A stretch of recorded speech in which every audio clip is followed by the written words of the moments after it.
السلام علیکم رحمۃ اللہ۔ الحمدللہ سورۃ الفرقان ہم مکمل کر چکے ہیں۔ اب ہم سورۃ شعراء شروع کرنے جا رہے ہیں، لیکن اس سورت کے شروع کرنے سے پہلے ہم اس کا تھوڑا سا تعارف حاصل کر لیتے ہیں تاکہ اس کو سمجھنے اور پڑھنے میں آسانی ہو۔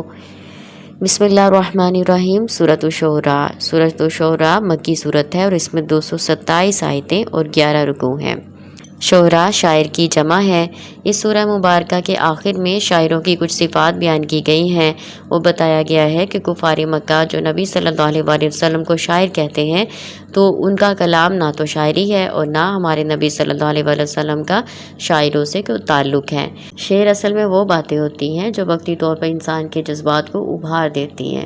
اس میں غلو ہوتا ہے، مبالغہ آرائی ہوتی ہے، کوئی اصول ضابطہ نہیں ہوتا، اپنی ذاتی پسند اور ناپسند کے مطابق اظہار رائے کا خیال کیا ہوتا ہے، جو دل میں آتا ہے وہ لکھتے رہتے ہیں، تخیلات ہوتے ہیں، کبھی ادھر سر مارتے ہیں کبھی ادھر سر مارتے ہیں۔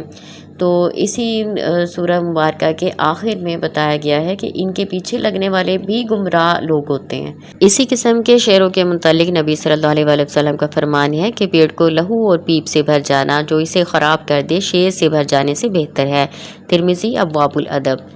تاہم ان شاعروں کو مستثنیٰ فرما دیا گیا ہے جن کی شاعری صداقت اور حقائق میں مبنی ہوتی ہے، اور استثناء ایسے الفاظ سے فرمایا گیا ہے جن سے واضح ہو جاتا ہے کہ ایماندار، نیک عمل کرنے والا اور کثرت سے اللہ کا ذکر کرنے والا شاعر غلط شاعری جس میں جھوٹ ہو، غلوب ہو، افراط و تفریط ہو وہ کر ہی نہیں سکتا۔ یہ انہی لوگوں کا کام ہے جو مومنانہ صفات سے عاری ہوتے ہیں۔ اس قسم کے شاعروں میں حضرت حسان بن ثابت رضی اللہ تعالیٰ عنہ شامل ہیں جو کفار کی حجب شاعری کا جواب دیا کرتے تھے، اور خود نبی صلی اللہ علیہ وسلم فرماتے تھے کہ ان کافروں کی حجب بیان کرو، جبریل علیہ السلام بھی تمہارے ساتھ ہیں۔ صحیح بخاری کتاب بدء الخلق۔ اس سورہ مبارکہ کا موضوع یہ ہے کہ نبی صلی اللہ علیہ وآلہ وسلم کفار مکہ کو تبلیغ و تذکیر کرتے ہیں، جبکہ کفار مکہ مسلسل انکار کیے جاتے ہیں اور طرح طرح کے بہانے تراشتے ہیں۔ کبھی کہتے ہیں تم ہمیں کوئی نشانی تو دکھاتے نہیں ہو، کبھی آپ صلی اللہ علیہ وآلہ وسلم کو شاعر کہتے ہیں، کبھی کاہن قرار دے کر آپ کی تعلیم و تلقین کو باتوں میں اڑا دینے کی کوشش کرتے ہیں۔ آپ صلی اللہ علیہ وآلہ وسلم ان کے اس رویے سے بہت زیادہ پریشان ہیں، تو اللہ تعالیٰ اس سورہ مبارکہ میں اپنے نبی صلی اللہ علیہ وآلہ وسلم کو تسلی دیتے ہیں کہ آپ پریشان نہ ہو، آپ ان کے پیچھے اپنی جان نہ گھلائیں۔ اس سورہ مبارکہ میں اللہ تعالیٰ نے اپنی 2 طرح کی نشانیوں کا ذکر کیا ہے۔